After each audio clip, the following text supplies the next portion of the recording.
Well, Blackhawks fans, welcome to a brand new edition of the Four Feathers podcast. I am Ron Luce, joined this evening by Mr. Tony Marchese.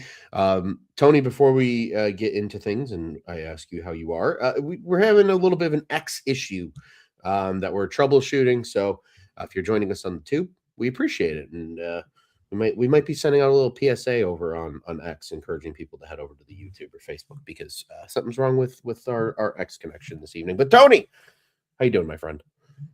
Ron, I'd be doing a lot better if we had the technology working that's supposed to work.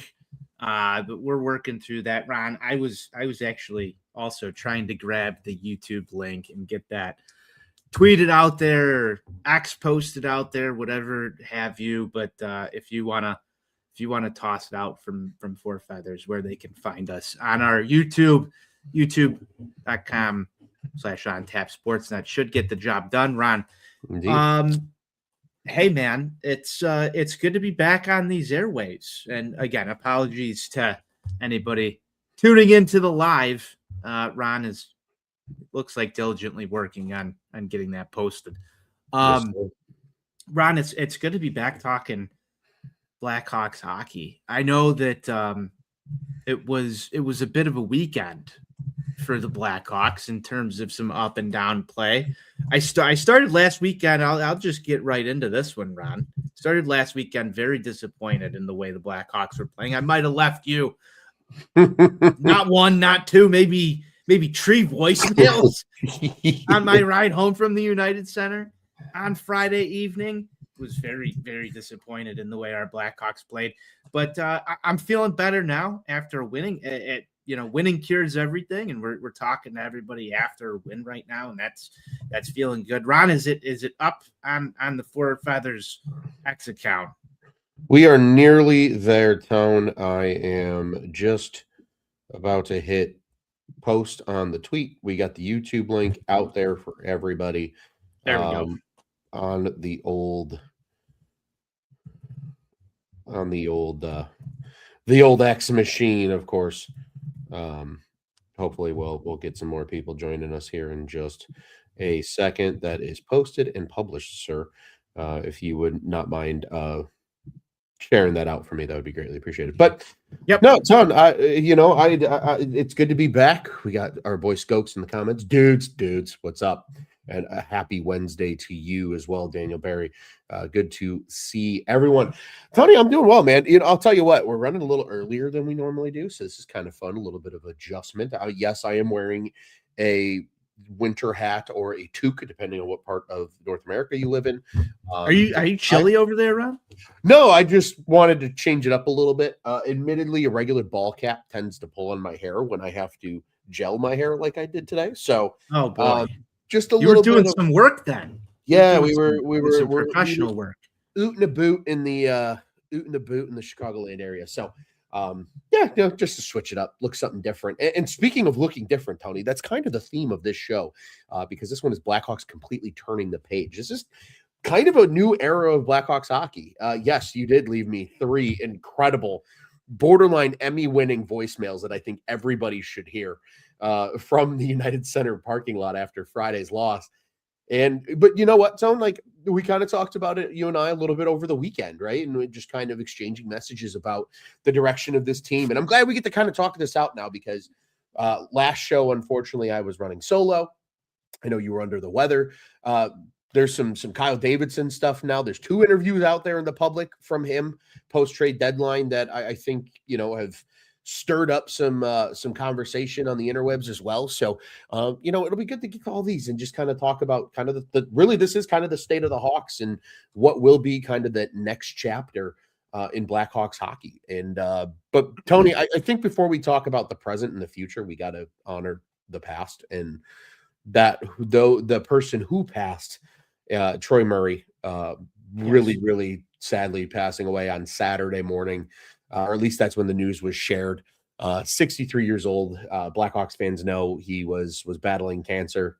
That one sucks, and I wrote about it over at OnTapSportsNet.com. I was just about to say, like, you wrote a very nice piece at ontapsportsnet.com in the Blackhawks section, a little tribute there to Troy Murray.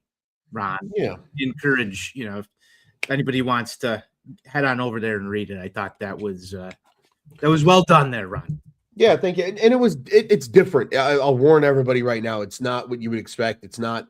If you want to read about his career and the things like that, I think the Blackhawks put out a really beautiful piece on him and everything he did in his career. And there was a quote from Danny Wirtz, and that was incredibly well done. And stick taps, maybe a little premature, not on my radar for stick taps today, but stick taps to the Blackhawks for doing a great job with that. But the way I approached it, Tone, was more so in the sense of just the emotions that were going through my head. And, I didn't know Troy Murray personally. In fact, I never had the honor of meeting him in person. But I think I am in the same boat as many Blackhawks fans, including our enforcer here at Four Feathers Podcast, Mr. Patrick Comiskey, who did a great job finding some of Troy's best calls from over the years, especially during those cup runs. With the Hawks and posting those and sharing those on X, did a phenomenal job. Encourage everybody to head over to his page as well if you're looking for some of those.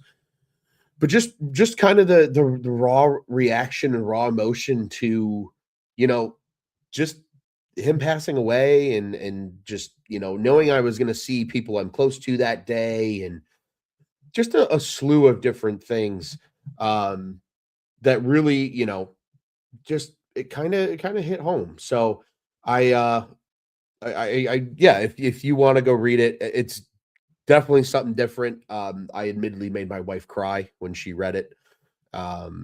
So take that as your warning. It's a little you're getting a little teary-eyed there talking about this. And I think being there at Monday's game, Ron, and just the amount of people who were,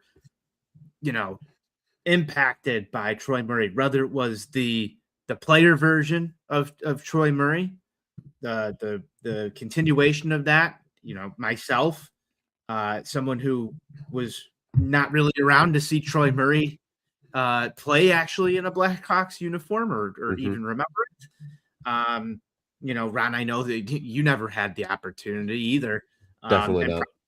Up as a Blackhawks fan, Troy Murray as a radio analyst for the Chicago Blackhawks, and Ron, you do some analyst and play-by-play work, calling games and everything, and outside of just doing this podcast and everything else you do, that's something that I would have to say that I'd venture to guess that Troy Murray impacts you when you're performing that as something that you're doing, and just the impacts that he's had down on so many people, whether it be his time in the booth, his time on the ice. I've unfortunately been at a couple of Blackhawks games, or fortunately, depending on how you look at it. I'm not really sure how to put that in words, where the Blackhawks community has celebrated the life of someone who's recently passed away. That's meant a lot to the organization, and I will say they do a hell of a job of doing so. Same thing with celebrating their accolades. But to me, it's a lot more of the fans too that show up, and that Blackhawks community that's really strong. You see, we posted this from the Four Feathers account, Ron. The Troy Murray banner that was hanging right below the press box there, and the booths, and just the way that Blackhawks fans came out, and I think there's a little bit of poetry in Frank Nazar and the call on the radio there, 91-19, and how the Blackhawks end up winning that game. I thought it was a really cool moment, something that you can look at. But Ron, I thought you had a beautiful tribute to Troy Murray there.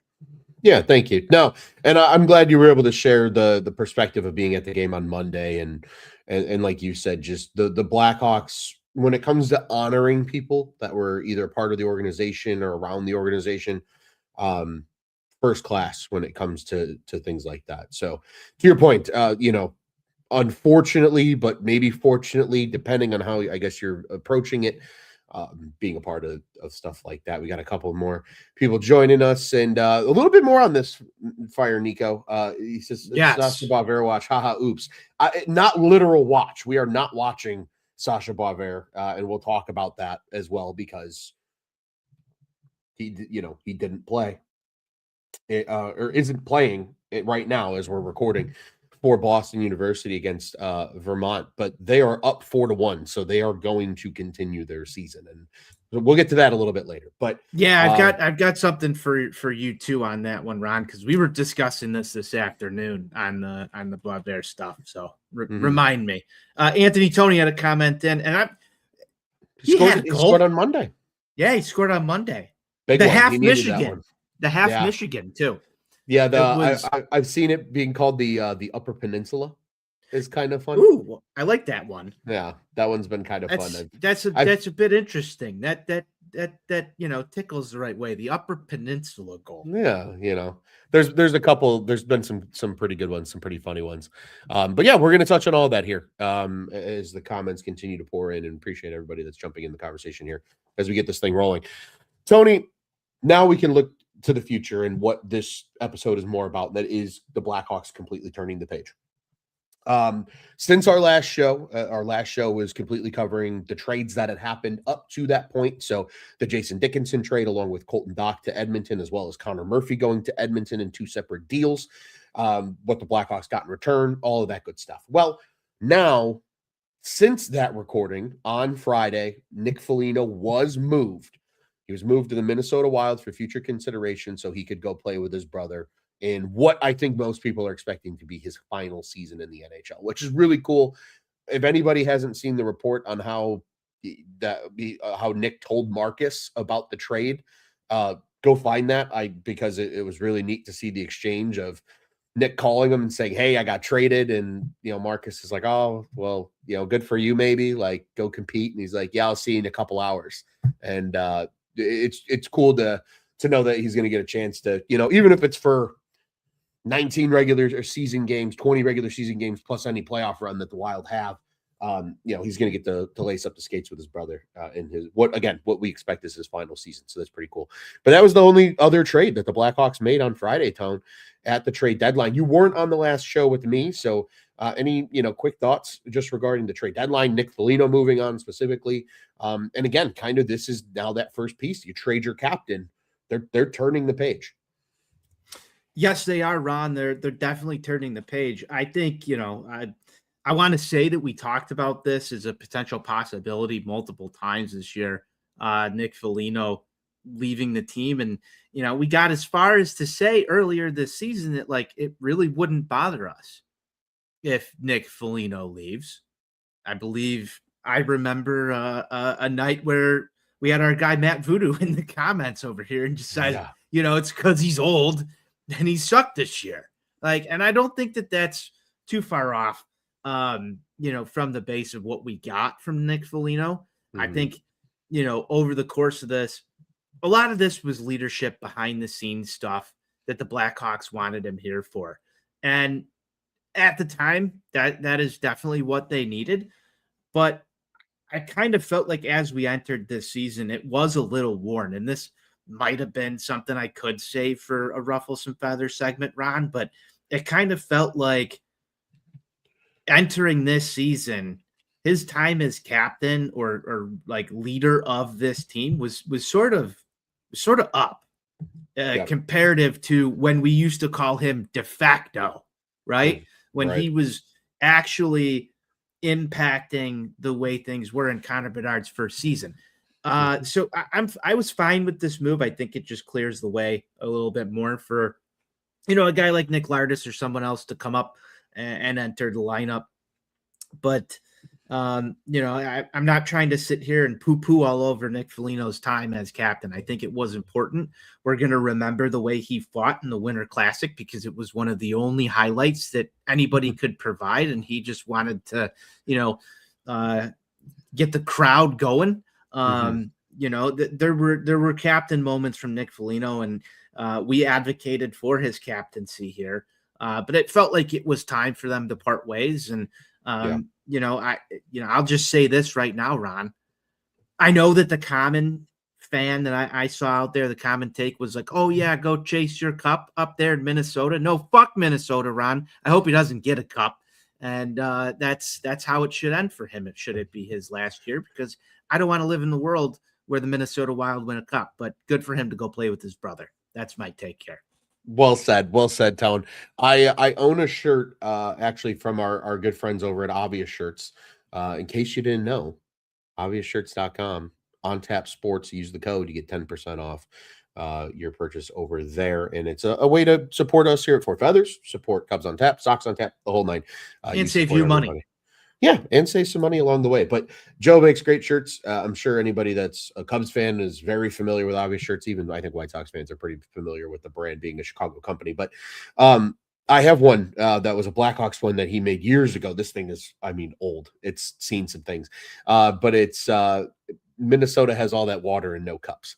And I hope that continues and stays in play. I agree with you. I saw that too, and I was like, I can't actively root for the Wild. I just can't. I can't do it. It won't happen. Can't do it. I know. I appreciate Nick Foligno for everything he did.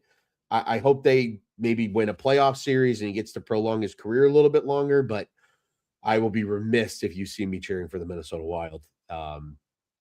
Really at all, ever. I'm glad you agree with this. I do. I agree. I can't do it. I think.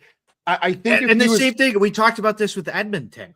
Right. Like, I don't want to see that. I don't want to see Stan Bowman win another Stanley Cup because he brought in Connor Murphy. Like, that's always the common thing, right? Like, you want to root for your guys who went out there and have these, good stories and everything. Yeah. Everyone they traded this trade deadline. This is my trade deadline takeaway. Fuck them. I don't want to see any of them succeed. This hey, I'll tell you what.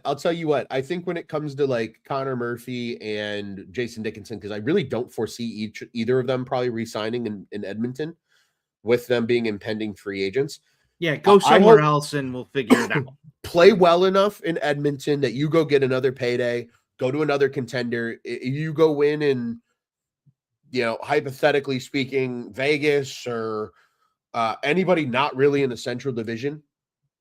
Cool. Like, good for you. Awesome. I hope they do. Like, I hope Connor Murphy only plays playoff hockey for the rest of his career.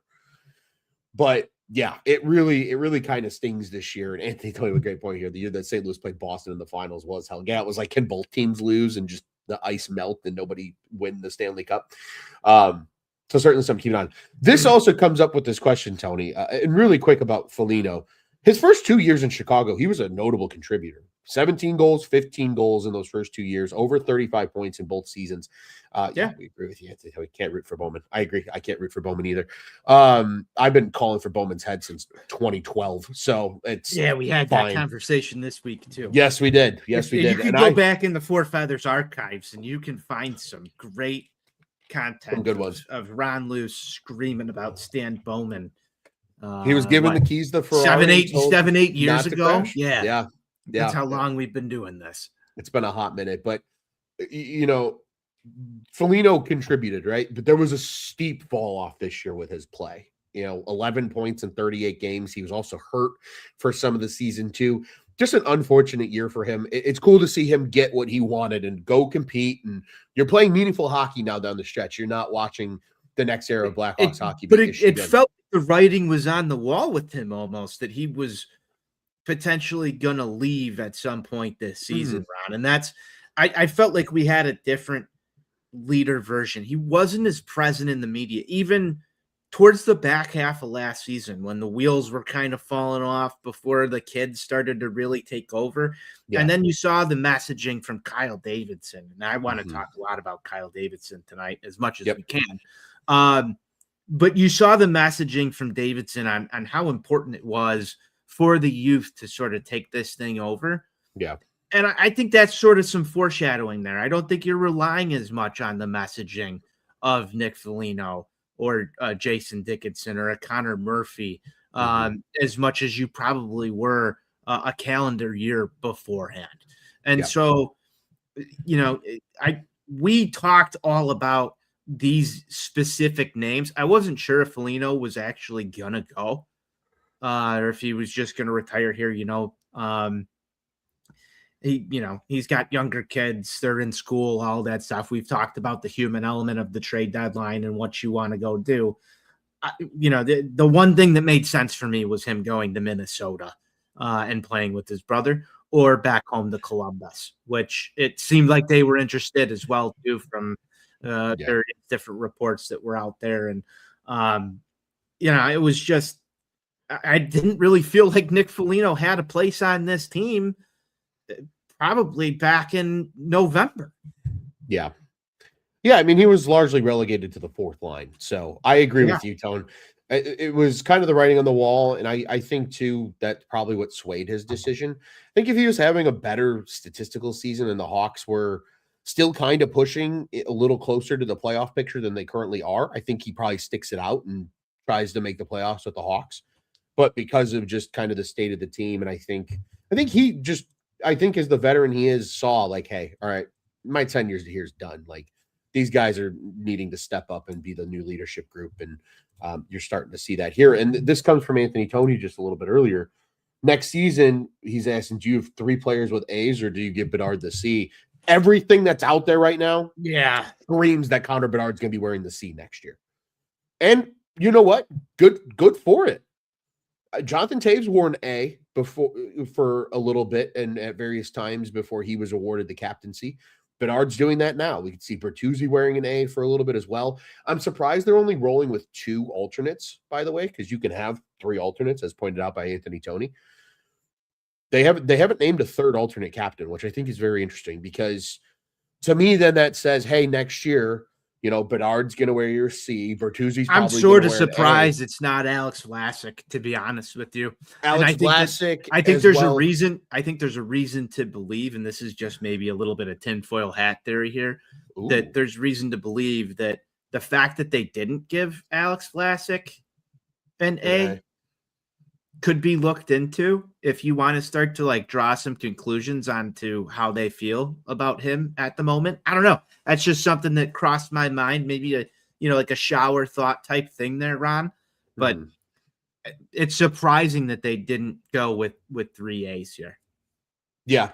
I'm surprised there's not a third A. Lebowski says Hawks likely will have 4 A's next year, no C. I disagree. I especially when Elliot Friedman speaks on stuff, it tends to come to fruition. I would be shocked if Bedard's. Here's my tinfoil hat theory on this, Ron. You did your black jersey release this year, along with the Centennial jerseys. If you're the Hawks, if you want to back it up with another strong year of jersey sales, you do Connor Bedard with the C, and then all the people who bought regular Connor Bedard jerseys are going to go buy the Connor Bedard jersey with the C on it next year. There's a business reason to do it. There is a business reason to do it. But I think too, I will say this, Kyle Davidson, and we'll get to some of the interviews here in a little bit because I do want to just get through the 3 games and anything that we took away from those before we talk KD. But he was on CHGO this afternoon, CHGO Blackhawks, with Greg Boysen, who was filling in for Mario Tirabassi, and then Jay Zawalski. And he mentioned, they talked about kind of the captaincy with Bedard type thing.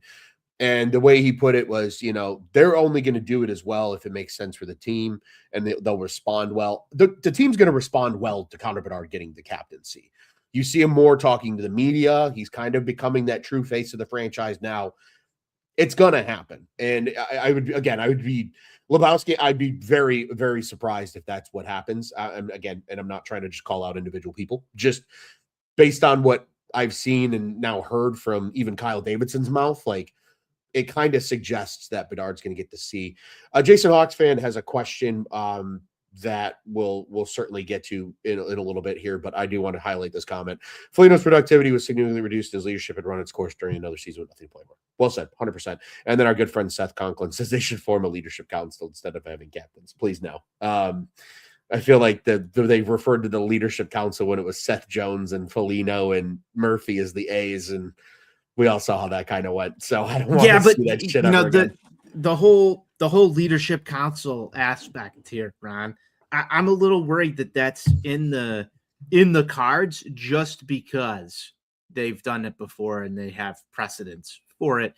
I think the business reasons will honestly win out, and they're going to want to sell Connor Bedard C jerseys alongside the fact that Connor Bedard is this team. And I think that that's part of, the next contract negotiations that we're going to have this summer. Hey, you're going to be our captain. You're going to lead this team. And I think that that's something that they enter this offseason with as, something that's in the Blackhawks camp on how they get this done.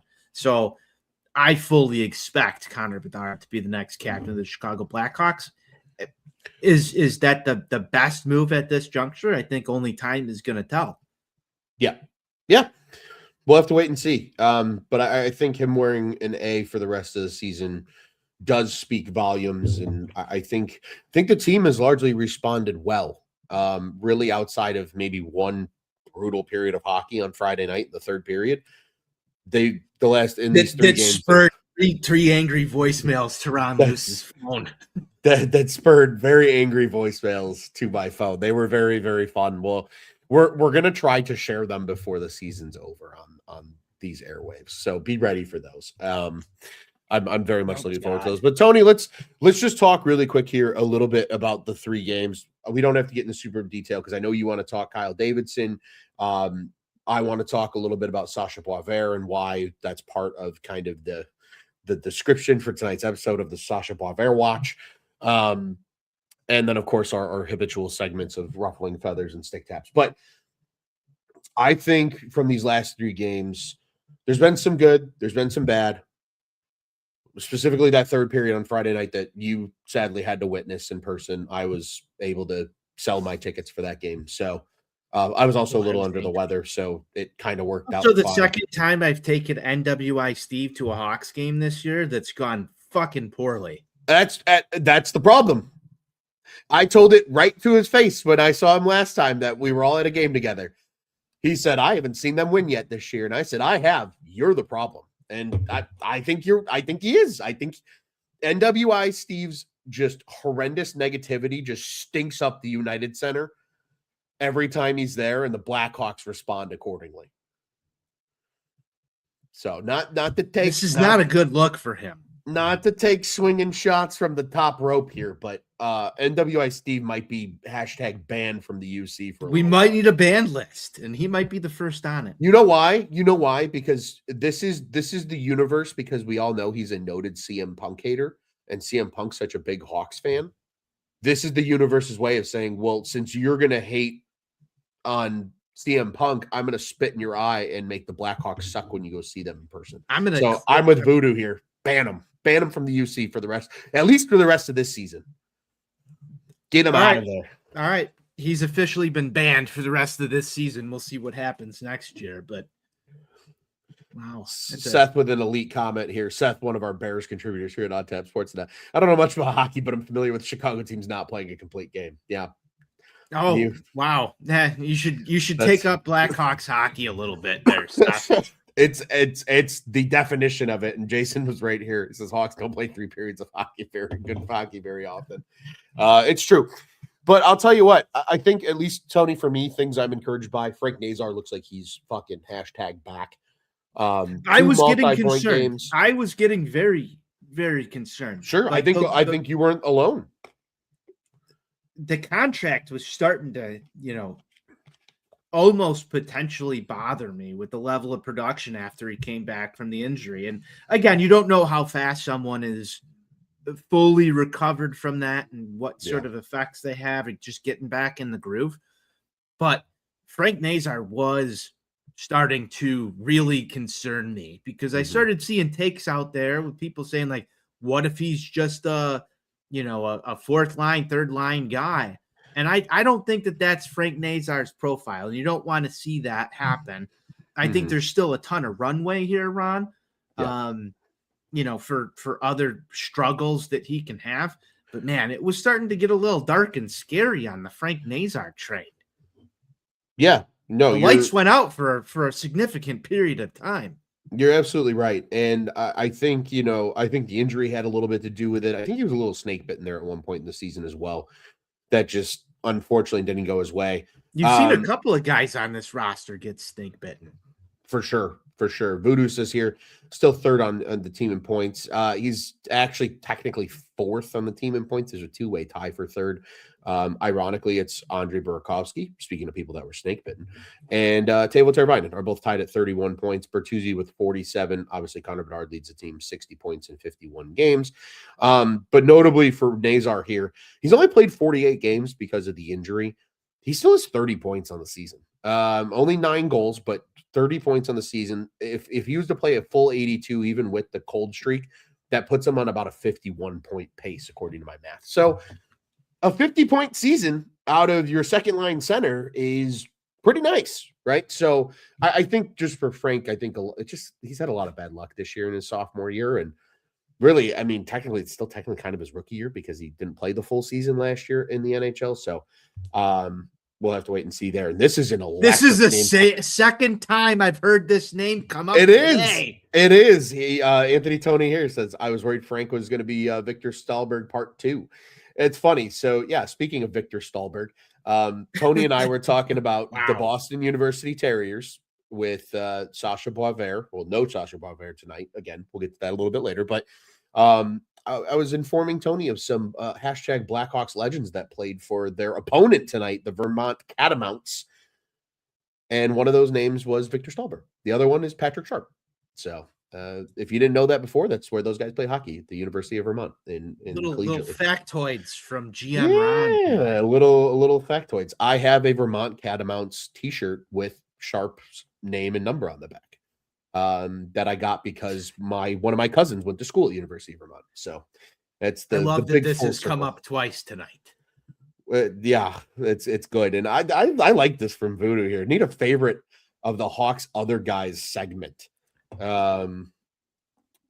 Yeah, that would be fun. The other guys of the Hawks, just sicko names, just pulling them out of left field and sets they can't be a real team. That's how the conversation started. That's it. Yeah, because I said I said the Boston University Terriers, and I said, do you know what the University of Vermont's or what they're called? I said they're the Catamounts, and that's actually what they are. They're the Vermont Catamounts. It's like another name for a cougar. Unreal. We love that. Wow, 2 Victor Stahlberg mentions in a day. That's elite. But again, I think close Frank, to a hat trick here, man. We are close. Frank getting back on track is great. Andrew Mangiapane getting his first goal as a Hawk, kind of a dirty, gritty goal. Things you like to see as well. I mean, Bedard had. I like the Mangiapane goal. Right place, right time. Yeah, go to the net. It was Donato that was shooting that puck. Yeah, man, Donato, it felt like they couldn't buy a goal in that first fucking. Half of that game, dude. Frank almost had another assist. They had like no shots on goal for over 12 minutes. Yeah, because their only quote unquote shot on goal hit the post because Burakovsky couldn't bury the open netter, and then he was able to get it back later, which he I didn't think that was going to do him any favors if he didn't score that Upper Peninsula, as we deemed it earlier. I thought there was going to be a riot, and it was going to be hard for Andrew Burakovsky to get out of the United Center. Yeah, agreed. I thought it was gonna be rough as well. But in addition, Drew Comesso was brilliant in that OT win against the Mammoth. Bedard was everywhere. I mean, he didn't score, but led the team in hits. Had an assist on the GWG and OT from Frank Nazar. And then again, had a really nice goal in Dallas to even it up to send it to OT despite that loss on Sunday. Kind of a seeing eye shot from the high slot, which was, again, good to see. And Mikheyev also having some pretty good games here as well. He had a 2-point night in that 6-3 loss to Vancouver on Friday. So just some notes. Again, I think, this team, like we've talked about, this is about turning the page. And these young guys minus, Burakovsky, Teuvo, Bertuzzi, and Donato are, they're kind of leading the charge. And, it's something that we're going to have to see. I've seen a couple of notes on this name already. So I'm just going to bring up the question regarding this player, if I can find it, because the comments are fucking popping off tonight, which we appreciate everybody that's joining us.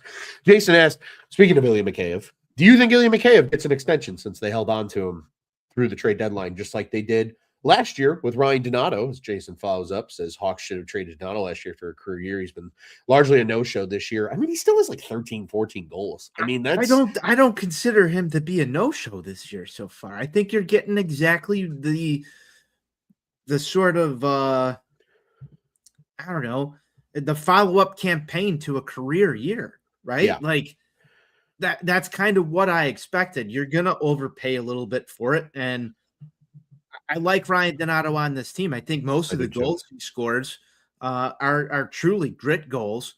There's a little bit of fancy to it sometimes, but that just makes for a highlight reel play. He goes to the dirty areas. He's still involved in what I would like to say is the players that show up in periods that the whole rest of the team doesn't show up in. Mm-hmm. So, that's just what I've liked about Ryan Donato's game. I think that, like you look at free agency coming up this year, Ron, and this is going to be a topic we probably talk about over and over again. But I think it's hard to even go and acquire a Ryan Donato in free agency and give him that kind of money. Yeah, I mean, I think Ryan Donato in this year's free agent crop would be considered one of the better players that's available. Look at the available free agents. It's a lot of older guys, which we all know the Blackhawks are not targeting guys that are late 30s, in the tooths of their career. Like there's still some good players, but these are guys that are probably going to go sign with contenders for little money rather than coming to the Blackhawks and competing that way. And I will say this too, and I think Anthony Toney has a great point here. Too many fans look at offensive stats, not just the other aspects of the game. You mentioned the grit that Donato brings. He's actually having a career year in terms of face-off percentage. He's still below 50%, but 48.5%, that's best in his career. And he's played quite a bit of center over the years.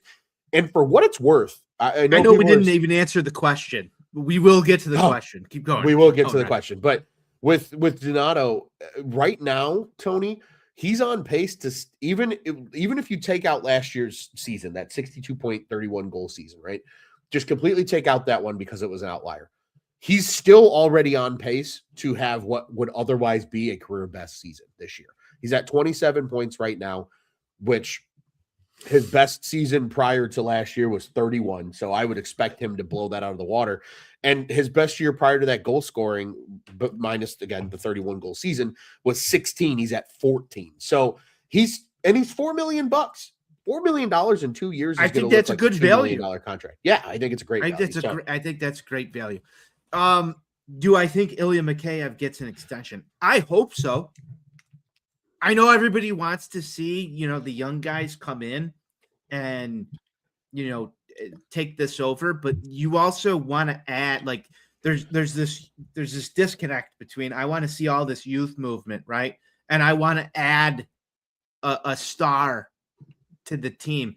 And Nightmare has it right here. A legit fourth line star. That's a guy that you want on your team in the playoffs. I think Ilya Mikheyev is definitely someone that you want on your team in the playoffs. And Ron, I think I've said this to you before. There were certain people that played on the third and fourth line for the Chicago Blackhawks in the Golden Era that would never have been a household name if they didn't play for the Chicago Blackhawks during that tenure.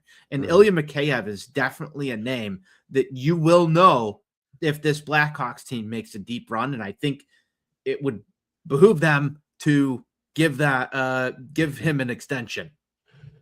Yeah, I think there's a legitimate case to be made. I think really what it's going to come down to, hashtag the other guys.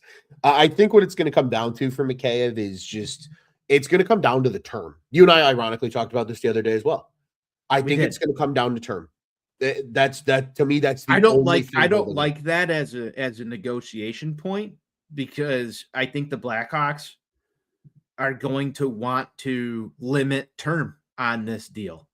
Bingo. However, if there's someone that if you have to go 4 years on instead of 3, I think you have to look at Ilya Mikheyev and say, what has this guy done for our penalty kill? Mm-hmm. If you look at the body of work, I think he's been pretty special in terms of just being a guy that gets shit done and aspects of the game that other guys can't. And Yeah. it's not always going to look as pretty on the stat sheet, but he shows up in moments. And I think that Ilya Mikheyev is probably someone you might want to pay. Yeah. I mean, it's something that we have to think about. And Voodoo says it here. They need to pay somebody. They do.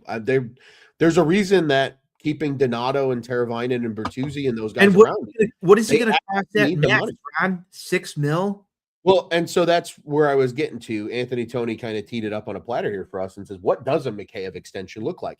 I think if the Blackhawks are signing the extension, it's a 2-year extension. I would happily give him $6 million a year. I think that's completely affordable. It's not going to hurt them. It's certainly going to help them get to the floor. He gets a really nice payday out of it. That'll be by far the most he's made in his What career. other vets do they have locked up right now? I know like a lot of this, and I don't want to, we're in GM Ron territory right now for sure. Outside of knowing that you're going to need to pay Bedard a ridiculous amount of money, like what veteran do you have on a deal that doesn't look good? So even if you had to extend that to $7 million, does that really break the bank? Or are we starting to get into the territory in your mind of now we're starting to overpay on bad deals? Because I think that's that fine line. And Kyle Davidson so far has not stepped over it. And I think that's something that we need to keep in mind with all this here, Tone. When I look at this roster right now, next year, you still have Bertuzzi under contract. You still have Burakovsky under contract. You still have $34 million next season committed to your forward group. It's still a fair amount of money. You also got to remember, Nazar's extension kicks in next year. That'll make him the highest paid forward out of anybody under contract right now. Bedard's going to get probably, if I'm a willing and betting man, Bedard's probably get 14. 12 to 14 is somewhere where I have that. I think he's 100% getting 14. I don't think that's completely out of the question here. And I agree with our guy Nightmare 3-2 here. Bedard has to be the first domino. 100%. And I think that's why I'm pissed off that they have not gotten this done yet. And I understand why they haven't. From both camps, I understand why they haven't. But man, it would be so much better for business if they had it done already. Yeah, I mean, it would. But I mean, kudos to Bedard for holding out, knowing he's going to get more money, because he played awesome this year when he wasn't hurt. I mean, he's been absolutely incredible. He's been the player that they expected him to be. But again, Tone, that's going to happen. That's why you got to take the wins when you can and get guys like Frank Nazar locked up early, or Alex Vlasic. That looks like one of the best contracts in the NHL right now at $4.6 million for the foreseeable future. That's why you're not going to win all of them. Like, yeah, it's good for business, but we know in the world of business, you don't always get what you want. And that's kind of just what's happening here in terms of Bedard. But, they'll have enough money. And I have a thought on this. We have other things that we need to continue discussing that I want to give adequate time for on this show, but we'll somehow spin this back around a little bit here to the Connor Bedard discussion. We've gotten down the rabbit hole of Tony, if I'm being honest, sir, I could tell you we don't have time to go down the rabbit hole, and we'd still find a way to get down the rabbit hole. So yes, that's true. It doesn't matter. That is true. It on doesn't. This show. And I do agree here with Voodoo. 14 isn't as scary because the cap is taking huge jumps in the near future. So 14 still kind of scares me a little bit. Yeah, but it's one player at 14. You had two players on 10.5 when 10.5 was egregious. I know. So, yes, Voodoo, you are the king of getting us to go down these rabbit holes. So thank you very much for pushing us in that direction. Tony, again, we'll circle back to that a little bit, probably within our ruffle some feathers and or stick taps here when it's all said and done. But let's talk a little bit about the guy. I know the man you've been itching to talk about forever because you weren't able to join me on the last show, and as Voodoo noted a little bit earlier, Kyle from Chicago. Mr. Kyle Davidson's been in the media a lot. Yes. Recently. He was on The Stretch, which is Barstool Chicago's show with a friend of this program from a long, long time ago, Mr. Chief, as well as Eddie and White Sox Dave, who I know you've met and have discussed in the White Sox world with Mr. Dave. And then also, again, as we noted a little bit earlier in the show, was on CHGO Blackhawks today with Jay Zawaski and Greg Boysen. So he's been in the media. He's been talking a lot. And I think Barstool Chicago pushed a little harder on some questions, in my opinion. I think Chief did a really nice job with that interview. More so than maybe CHGO did. It felt like they kind of walked around on eggshells a little bit today. But I think Kyle Davidson, he was my stick tap from last show because we were going to get really deep into it. And unfortunately, you and I couldn't.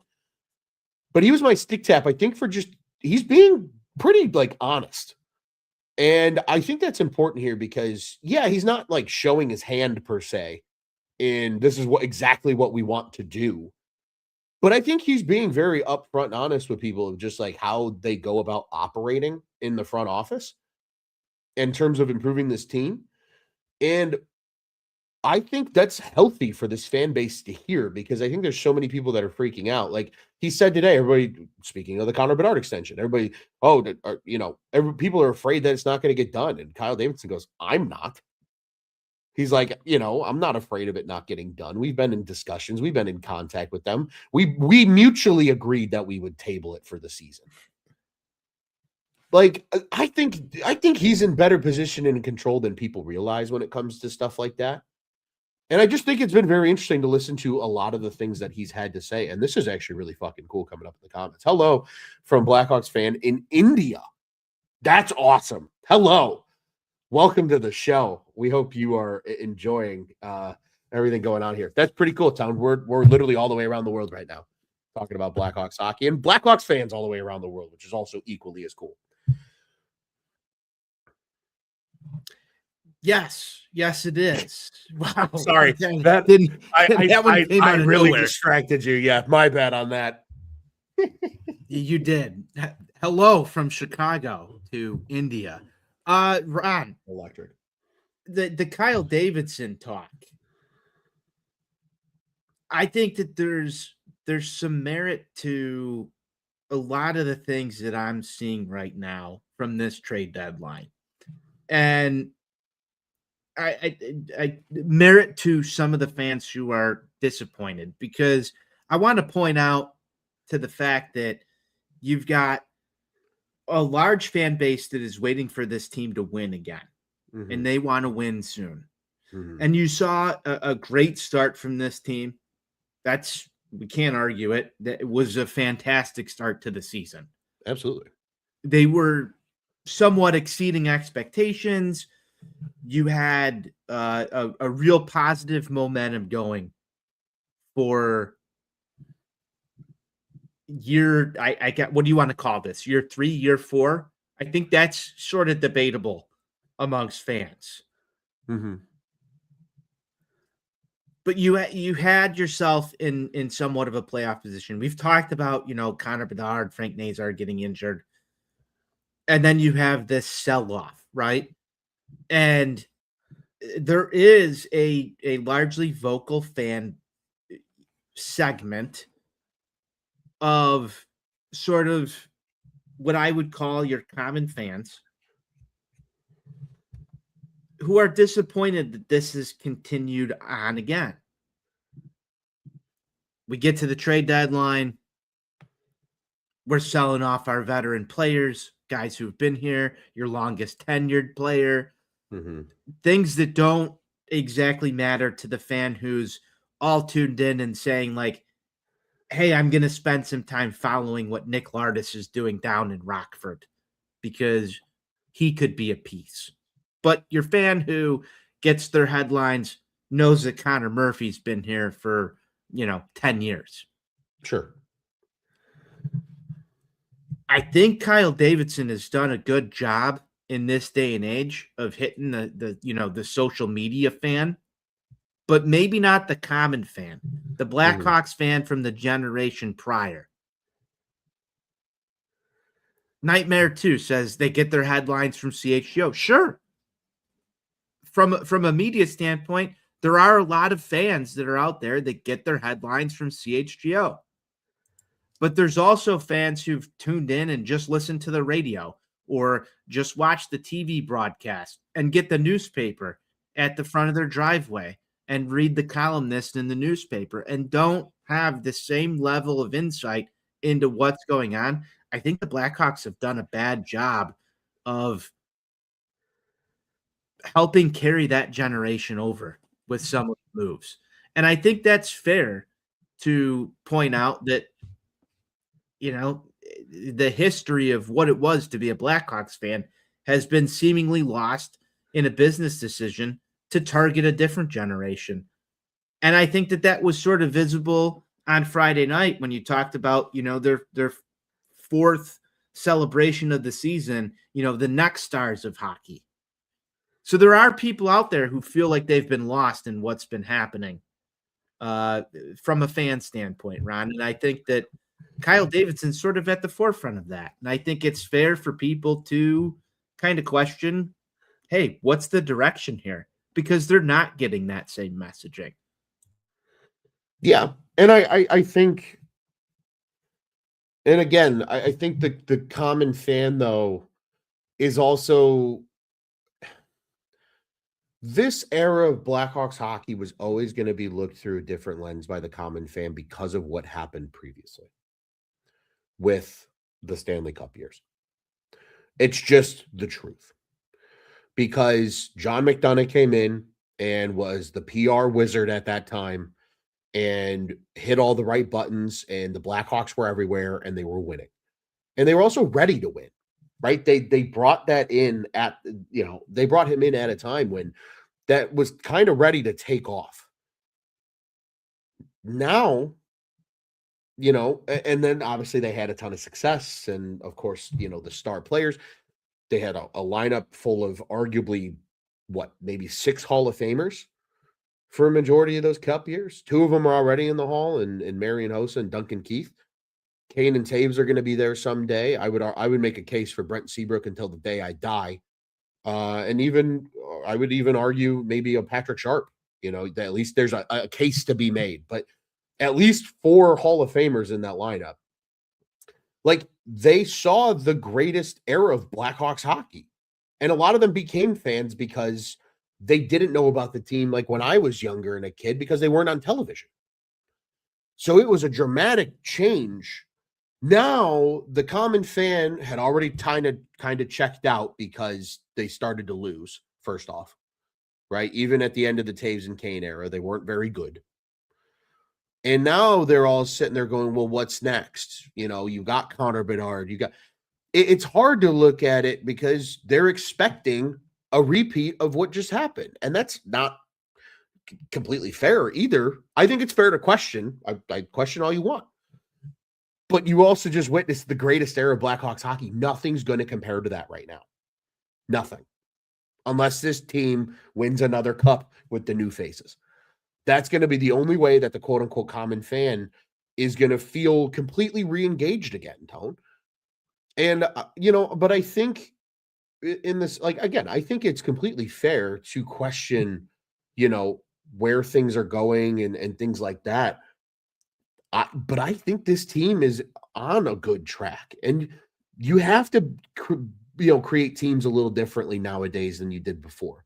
You and I have talked about it nauseam about free agency being dead. I know it's been talked about in our comment section. Oh, it gets me so mad. And I hope all the listeners know it gets me so fucking mad that I text Ron about how bad free agency is and it's how awful. I want them to sign, the Marion Hossa fucking signing that takes this team to the next level. And we might not see that for at least another 5 years, in the sense of, I'm not saying the Hawks doing something like that. I'm saying in the sense of the market getting back to that point. Oh yeah, no, because it's got to catch itself at some point. And it's gonna swing back the other way. 100%. There will be a time, in my opinion, where free agency is once again the way that you can acquire players. It doesn't feel like that's going to be in the next 3 to 5 years. No, you're probably looking beyond 5. So again, I think, with Kyle Davidson and the public here, though, I think it's good, though, that the quote unquote common fan can now hear him speak about some of this stuff. And I agree. And Voodoo dropped it somewhere in here earlier. Here it is. The post deadline presser is a must watch. I agree. Like, watch that stuff. That's headlines, right? That's something that the common fan has easy access to. I know everybody's got a fucking YouTube account nowadays. Go on the Blackhawks YouTube page and find it. And it's like 20 minutes, and you can just you don't need to watch it physically. He's just sitting at a podium talking. You can just throw it in your headphones when you're working in your day and listen to it and hear what he has to say. I think, it's going to be interesting here. And I'll tell you what, there's a lot of things he said in today's interview that like kind of excite me in a way, in the sense of, Voodoo says here, right? They have a bajillion first and second round picks. Free agent isn't as impactful because we have assets.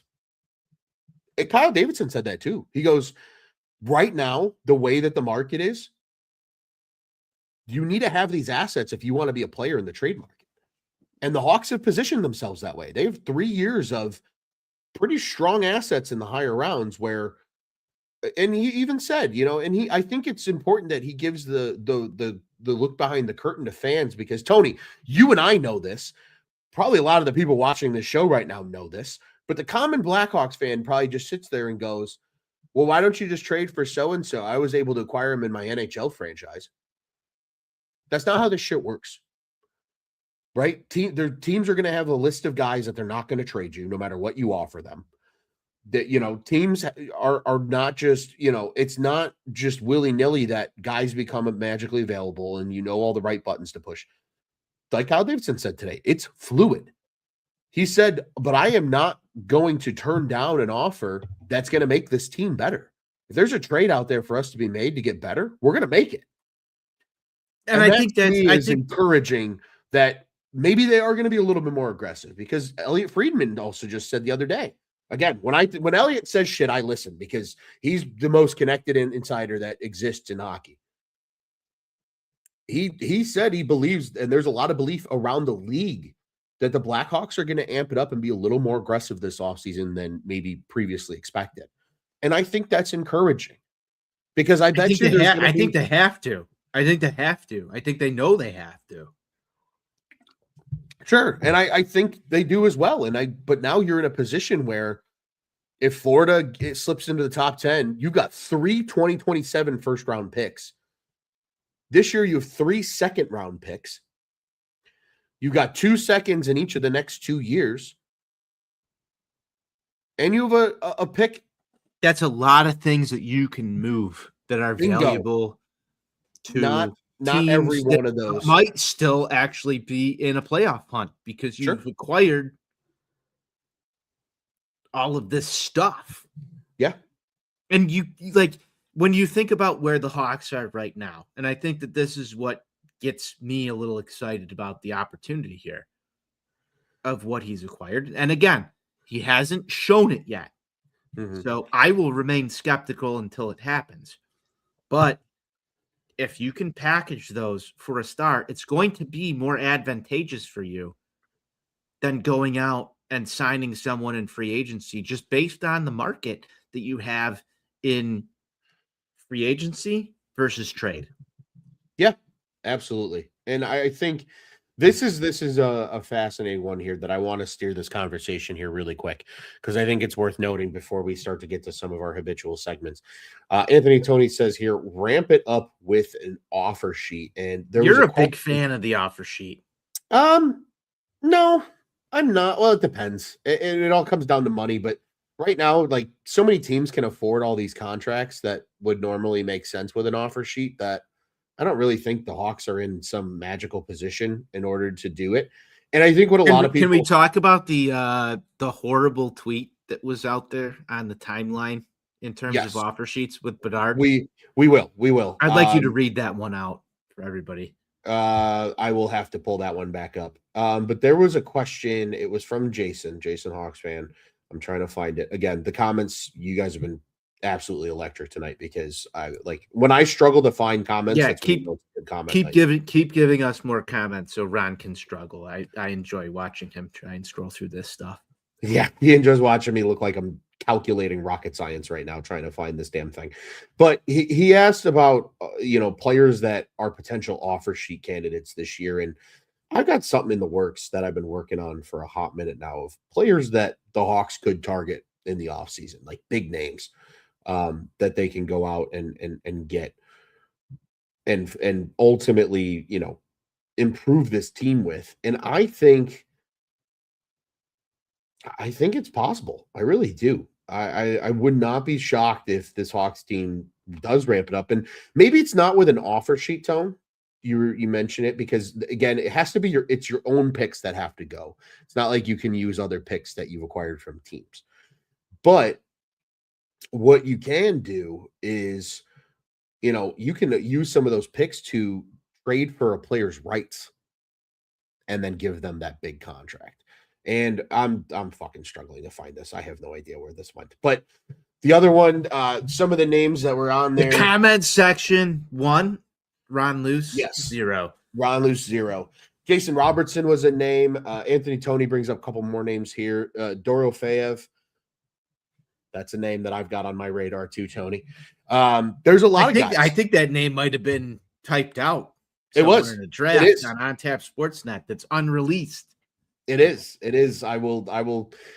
It's a 6-name list. And yes, Dorofeyev is one of the names I'm keeping an eye on because I don't foresee Vegas being able to afford him. I mean, he's an elite goal scorer, the type of player that the Blackhawks certainly could go out and acquire.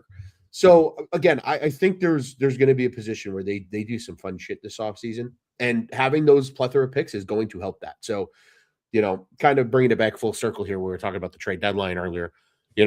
They've positioned themselves now where they can get aggressive and utilize some of these assets without having to, trade from your roster or trade key young players that you want to keep. You're not having to trade a Roman Kanserov or an Anton Frondel to get an impact player. You can move a lot of these draft assets and maybe a prospect that is either a little further away or maybe just doesn't fit your timeline as much as as Kyle Davidson originally thought, and improve the team that way. Tony, as always, quick standings update. Blackhawks are showing 9 points out of a playoff spot as of when I put together our rundown today. So I was at about 5:00 this afternoon. Obviously, that can change tonight with game action, but you get the deal. Still 13 points clear of the basement, though. Vancouver's got that one sewn up so far.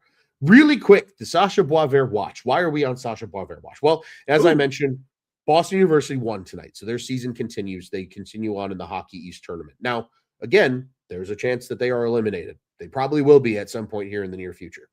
As this, didn't you say that they were leading tonight? They were, but the game ended 4-1. They got an empty netter and finished off Vermont, so they will push forward. But Sacha Boisvert was a healthy scratch for BU in a do or die game for their season, which was kind of a puzzling move. Even though is it concerning to you that he was scratched? It almost feels like a message, Tone, because I think he's made it so public that he's turning pro. And I think BU was just kind of like, all right, I like that take. Better. You think you're better than us? You're scratched. You're not even going to play. You have no impact on if our season continues. So I saw a tweet out there tonight from someone connected with Boston, and they said that they wondered if that would increase his likelihood to sign with Chicago sooner, despite even if they won tonight.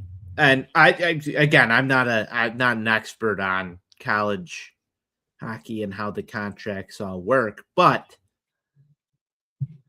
that was the first inkling that I had that you might see him in a Hawks uniform sooner rather than later. Yeah. It'll be interesting to see. what happens with Boisvert. But that's why we're on Sacha Boisvert watch. It's when does he join the Blackhawks? Because we know he's going to get a cup of coffee here at the end of the season to play some games with the team. So that's why we're on watch. Now, to your point, Tony, whether he leaves BU early, or not, remains to be seen. But even then, BU had their worst season in over 10 years. Shouldn't we also be on Anton Frondel watch right now?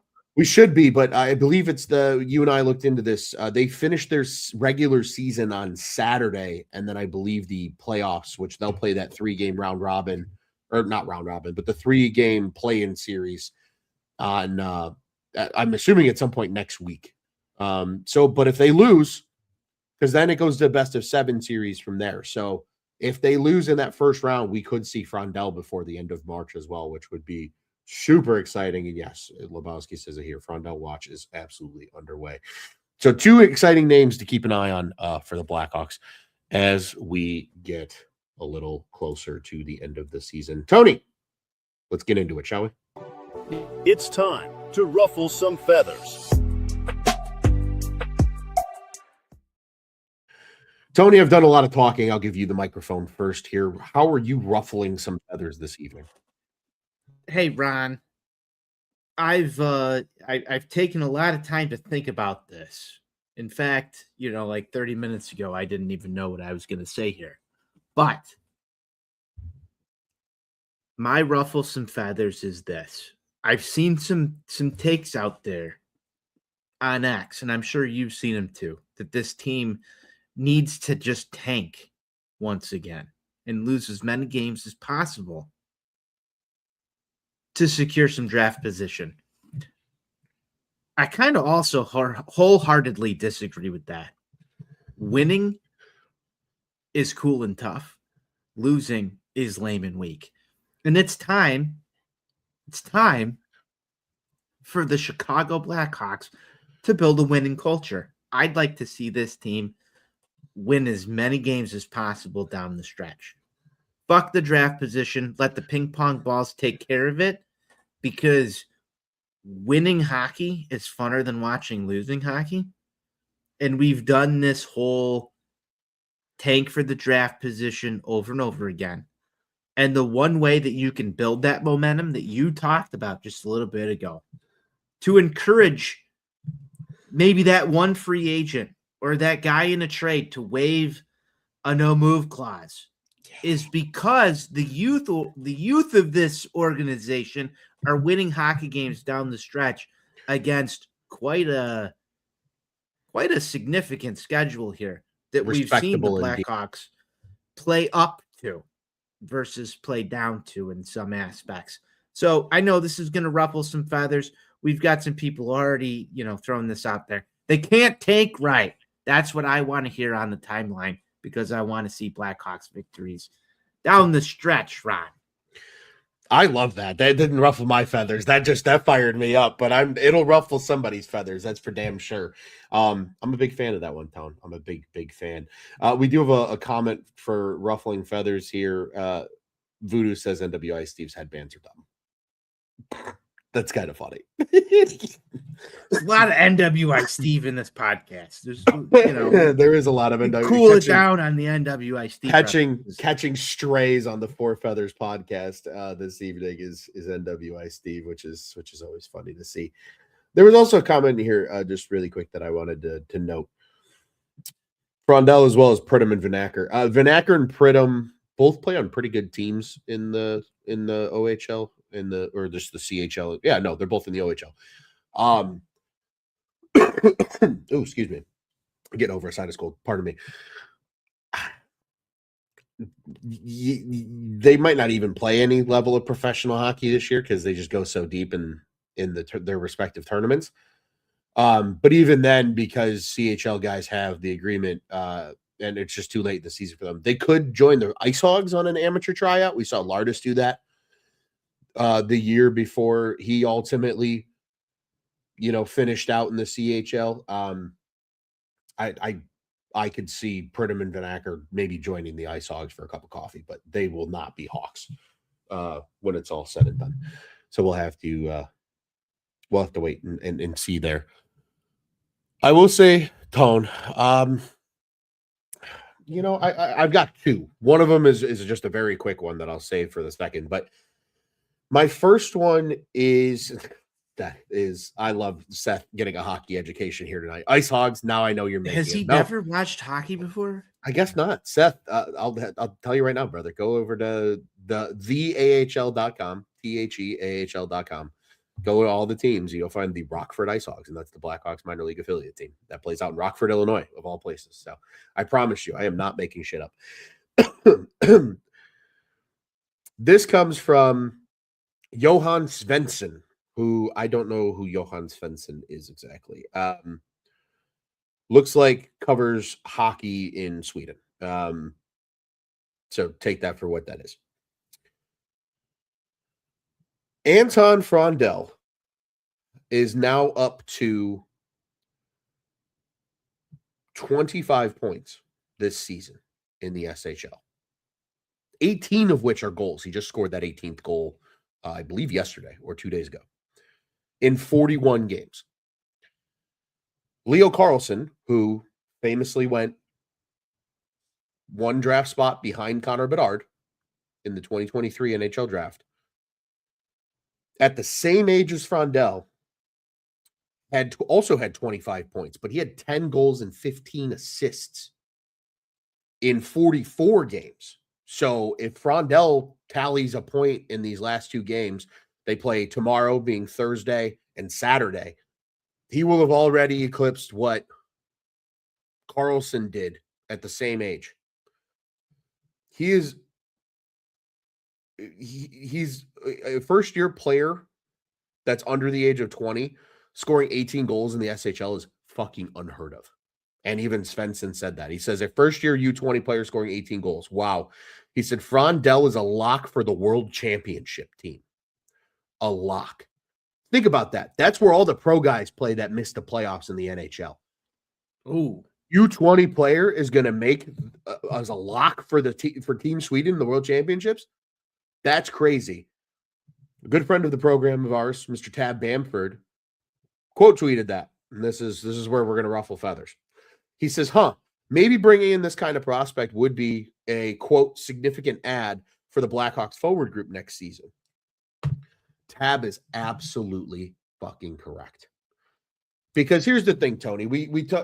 Are we still in the ruffling feathers tree? Oh yeah. I'm coming. I'm coming to There's a lot of people who don't like Tab Bamford online. Yeah, there are not a lot of people that like Tab online. But I'm here to ruffle some feathers. Now, here is the thing about, everybody's, they need to add a star. They need, a couple more stars. They got to get them from somewhere. Tony, in fact, you were saying that exact same thing in recent conversations between you and I. They need to go get a star. They need to go get this guy. Sometimes you got to figure out if you have stars in your own midst. And they just got to play.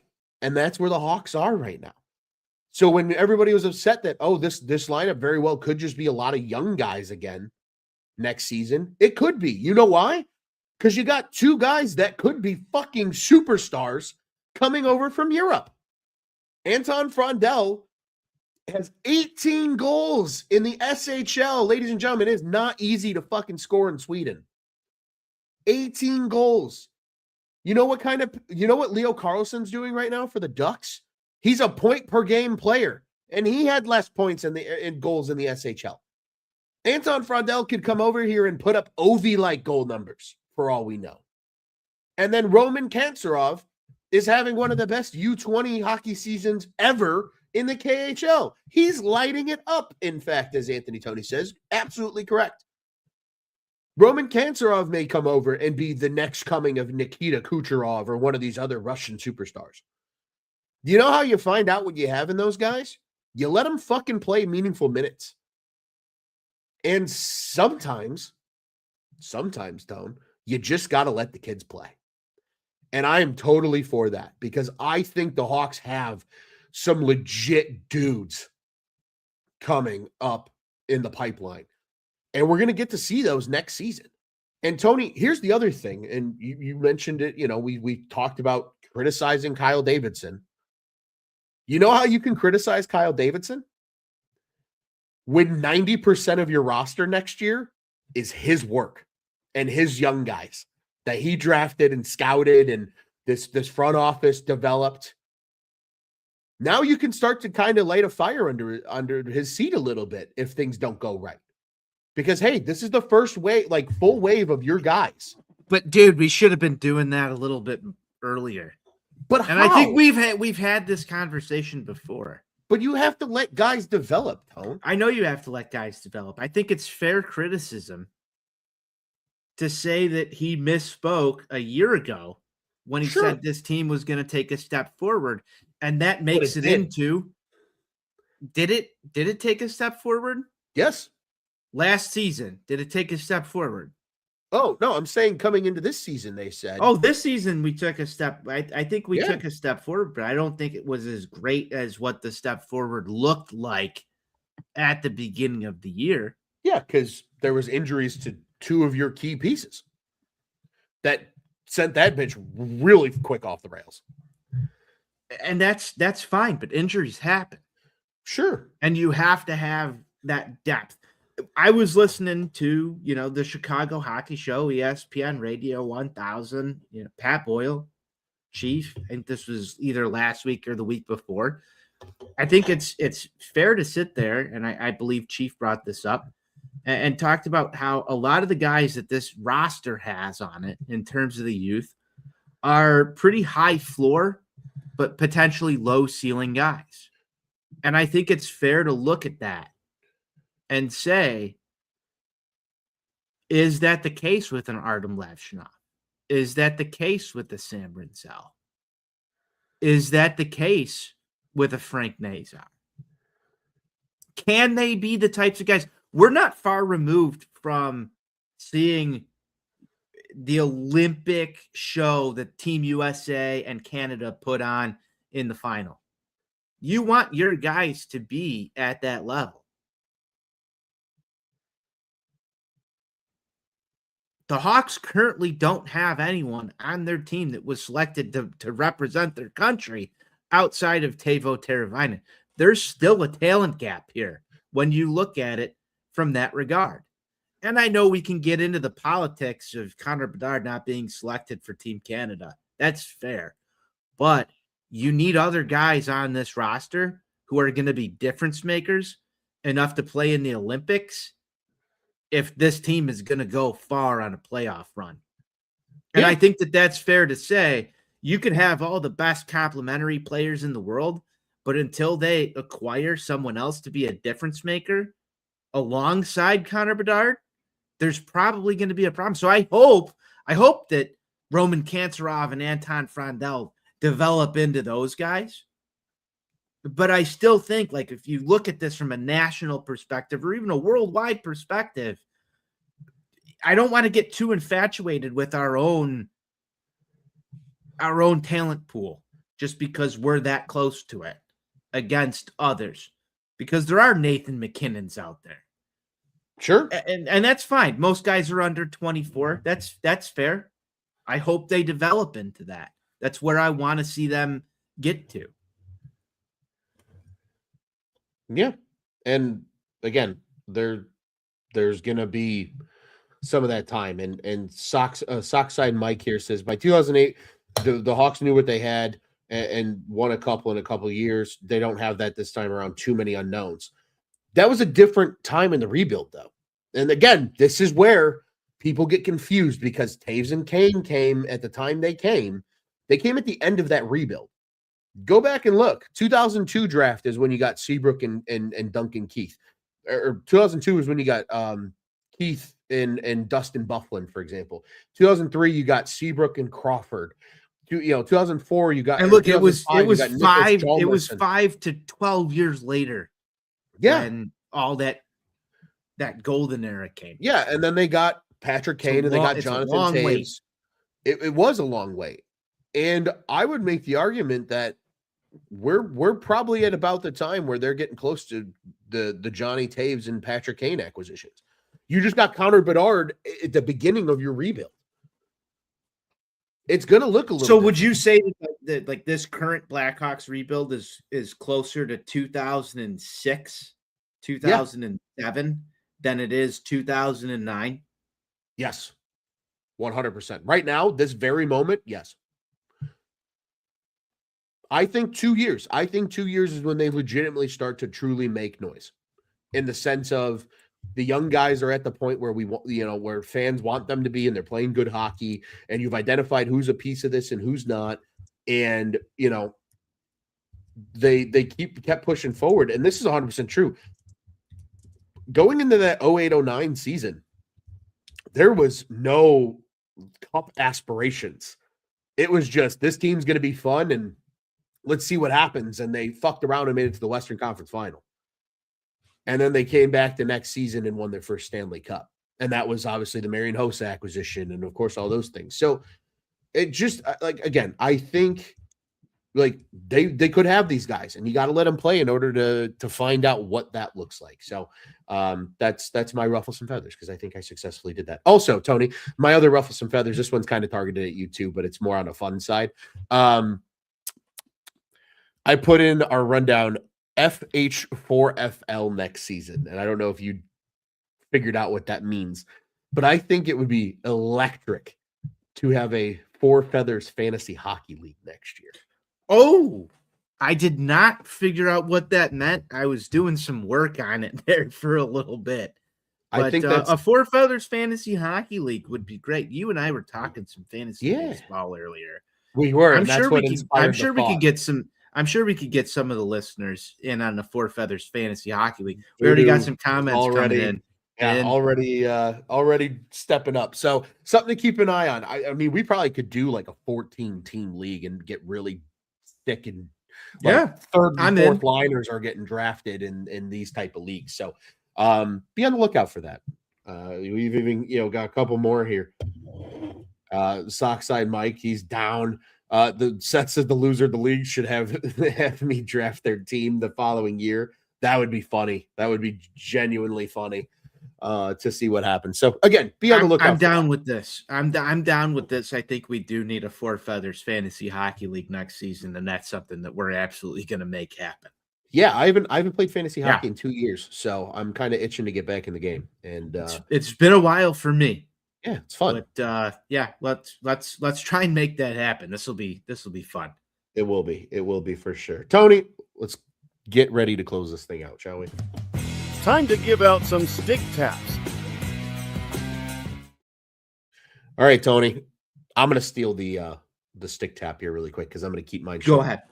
Talked about it a little bit already at the top of the show. Just want to reiterate. Frank Nazar's got his swagger back, and that's really good to see. Stick taps to him. Also really cool. If anybody hasn't seen it yet, go watch it. You can find it in like the Blackhawks highlight package from the OT winner against the Mammoth on Monday. It's cool that Panger says that, this one's for Troy, and the inverse of his number is the person who's the game winner. And obviously, because nobody's wearing 19 right now since Jonathan Taves wore that number. So kind of cool, kind of neat. Just a nice little tip of the cap and extra. But stick taps to Frank Nazar, man. I think he's got his swagger back. And if he keeps that up for the next 15 so odd games through the rest of the season, I think that's going to be huge for his confidence moving into next season. Love that. I'm so happy that Nazar is back doing his thing. I know we talked about that a little bit earlier. I'm not going to try and draw that out more. We said earlier, Ron, that this show was going to go about 45 minutes. We're almost at an hour and a half. Yeah. I've got two real quick to rattle off. First is a guy by the name of Ryan McGregor. If you haven't followed him on X at Ryan McGregor Shy, he's up there in Canada. He's doing Blackhawks YouTube stuff almost after every game. Had the opportunity to chat with him a little bit the other night, and stick taps to him. Second stick tap, Ron, goes to Andre Burakovsky for getting off the schneid. I thought the half Michigan goal the other night was a thing of beauty. And you don't want to see someone struggle, but we all do it. We all go through periods in our life where shit just ain't working out, and everybody's feels like the world is piled on your back. the pure elation that was on Andre Burakovsky's face after he scored that goal on Monday night. Yeah. Like, you can relate to that as a human. Oh, yeah. No matter what it is, it was just like the way that he reacted to scoring that goal. Fuck yeah. Like, that's what you want in sports right there is those kind of human stories. So I loved seeing him get off the schneid there, finally put a goal in the back of the net. And it's even better that the Hawks won on Monday night because I didn't have to send Ron 3 voicemails and Andre Burakovsky got himself on the board. So stick taps, Andre Burakovsky. Ron, those are my stick taps for the night. I love it. I love it. A fun little one here. Lebowski with a fun story. We mentioned that 09 Western Conference final. He says during that, he checked ticket availability on the Red Wings website, and there were tickets available. So he actually went to a Western Conference final game in Detroit. That's pretty cool. I definitely would. Fun fact, that's the only playoff run ever that I've attended actual playoff games in person. I was at the Martin Havlat game winner against Calgary in the opening series in game 1.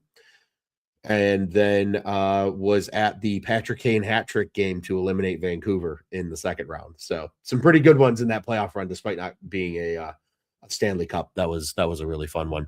Tone, what's on tap next? Upcoming slate of games. I noted this a little bit last week, but the Hawks will play again on Thursday night. They are at Utah, so another game with Utah. It's the third time we've seen Utah in the month of March for the Blackhawks. It will be, of course, the final time they see them. That one's on CHSN. It's an 8 o'clock Central Time puck drop.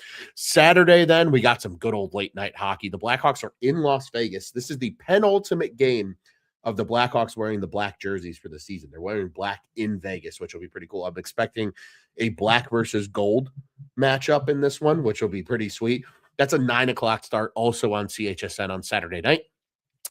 And then on Tuesday, the Blackhawks are back at the United Center to play the Minnesota Wild. It's a rare 6:30 start time in Chicago, but because that one's on TNT, so that's a part of the good old double header for TNT. And then on Thursday, they will be in Minnesota, so a home and home on March 19th. We'll more likely than not be back with you for a show before this game, but that's a 6:30 start as well because it's on ESPN Plus and Hulu only. So be on the lookout for that as well. And a great stick tap here really quick. Stick taps to the hockey world for remembering Troy Murray. Well said indeed. And Anthony Tony lives in Las Vegas, so he's going to try and get some of those on the Game Time app for this Saturday. We love that. I hope you're able to go and send us some pictures. Tag us on socials at Four Feathers Pod if you're able to get down to old T-Mobile Arena and catch that one in person. Tony, one also huge note here before we start to close this thing out. We have made an amendment to the Games They'll Want backtracker. You and I went Yes, back we have. This one. We have added Friday's game against Vancouver to the Games They'll Want backtracker. Originally, we were saying, well, mostly they're like 1-goal games that they piss away a lead type thing that we have on here. But we had the 5-2 loss against Boston back in January on the banner year celebration night because they were up 2-0 and it got scored 5 unanswered. Tied 3-3 going into the third period, 3 unanswered goals from the Canucks put away the Hawks 6-3. So that one is on the Games They'll Want backtracker. We are now up to 12 games.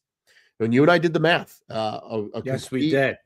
Even if half of these games went the other way, the Hawks are pretty much a playoff team. So something to keep an eye on when it's all said and done for the Blackhawks this season. There's some games they'll want back, and we have added to that since.